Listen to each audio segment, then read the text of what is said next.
Жусуп Абдрахмановдун күндөлүктөрүнөн. Москва, 18 август 1928 жыл. Тагдырдын эрки менен мен улуу тарыхый доордун окуяларынын күбөсү болуп калдым. Андыктан сен күн сайын көргөндөрдү, сен баштан өткөргөндөрдү, сезгендерди белгилеп коюу тарыхый жактан кызык болбой койбойт. Муну күндөлүктүн жардамы менен жасоого болот жана мен муну жасоого аракет кылам. Чынында муну кечигүү менен жасап жатам, бирок эч болбосо кеч болсун. Менин күндөлүгүмө. Ушул убактан тартып сен менин жалгыз, чыныгы жана унчукпас досумсуң. Убакты сааты келгенге чейин. Сен менин колумда турганда гана ишенимдүүсүң.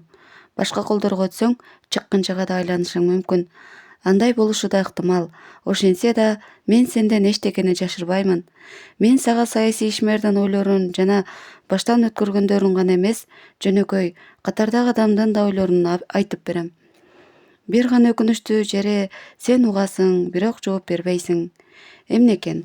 Мага ар дайым кандай гана оор жана кыйын болбосун, жалгыздыкта болуу жана жолумду табуу буйрук эткен. Бирок да мындай тагдыр менен келишүүгө туура келет. Менин досум, сага айткан нерселердин баарысын сен эч кимге айтпоого тийишсиң. Муну мен тирүү турганда сенден талап кылам.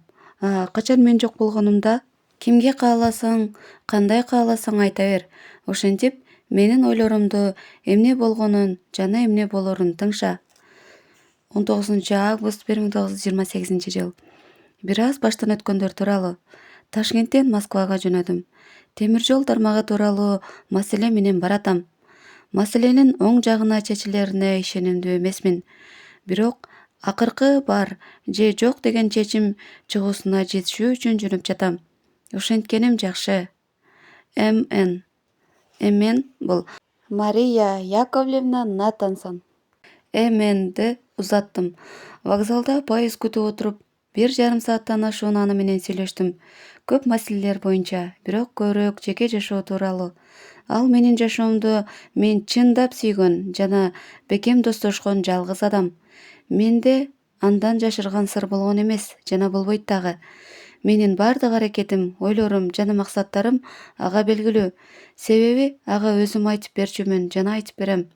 Бактысыз кыргыз эли, сен өзүңдүн тагдырыңды жеке жашоосун эптей албаган үчүн, бирөөнү сүйүп калган үчүн сенден кеткиси келген уланга ишенип тапшырдың. Балдар менен инем эмне болот? Жашай беришет. Токо, бир тууганым менин, сага кыйын болот. Мен эмнеге акылдан аздым? Кантип эле? Биротоло баарынан кетемби? Чындап эле ал ошол иштен, мен күрөшкөн жана күрөшүп жаткан иштен артыкпы? Мен жашашым керек. Анткени мен мага эң кымбат болгон адамга жашоого жана күрөшүүгө, аны менен бирге биздин жалпы иш үчүн, революция үчүн күрөшүүгө бада бергенмин. Себеби ал дагы жакында келип, жана мени менен жана Лениндин армиясы менен биргеликте менин жумушума жана эң бактысыз элдин кызыкчылыгы үчүн күрөшкө жардам берүүгө убада берген. Мага эмне болуп жатат? Түшүнбөйм.